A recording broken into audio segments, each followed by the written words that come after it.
So how do we reduce inflammation? This is a fantastic question. I had mentioned that the number one thing my clients do to lose 20 to 45 pounds of fat in 6 weeks is reduce inflammation. So how do we do that? Well, when it comes to food, there's some groups of foods that you can eat that will actually reduce inflammation. There's groups that could obviously increase your inflammation. So we want to avoid those, of course, and then focus on eating the foods that reduces. So that's going to be things like vegetables, fruits, proteins, healthy fats like olive oil, avocado oil, avocados, coconut oil, that kind of stuff. Those types of foods are going to reduce the inflammation in your body, generally speaking. It's got to be a little bit individualized for each person. Now, the other kind of group of foods that aren't necessarily causing inflammation, but there's kind of a group of foods that could go either way. That's going to be things like grains, dairy, and legumes. And you can't just say that like grains cause inflammation, because that's not necessarily true, and or of any food really. And you can't say that it's good or bad, because it's got to be up to you individually, and also it's got to be up to the quality of the food. Let me explain what I mean.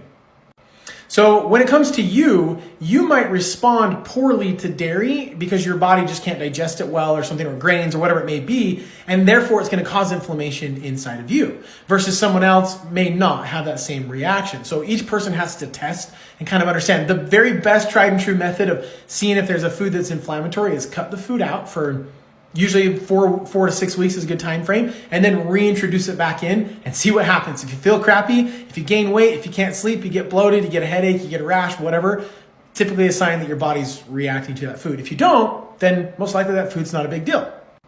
Now, also, you've got to look at the quality of that food. So processed dairy and refined dairy is very different to the human body than something like organic, grass-fed, something that's free, cows are just out on the pasture. They're going to cause a different response in the body. And that's true of grains that are grown with all sorts of who knows what chemicals, and they're processed really poorly, and they got all sorts of things, is way more inflammatory than a grain that maybe it's organic, maybe it's fermented, maybe it's sprouted, those types of things do matter, unfortunately, that we have to kind of pay attention to those things now. So to say one food is good or bad or inflammatory or not is highly subjective to you as an individual, and then also the kind of quality of food that you're getting. So to just say that something is bad, and that's also true, like we teach this to our clients, to say a cookie is bad or good isn't necessarily true, because you can actually make cookies and get cookies that could be actually somewhat nourishing to your body, and obviously cookies that would be very inflammatory to your body. So that's how you do that with food, is you focus on things that are reduce inflammation,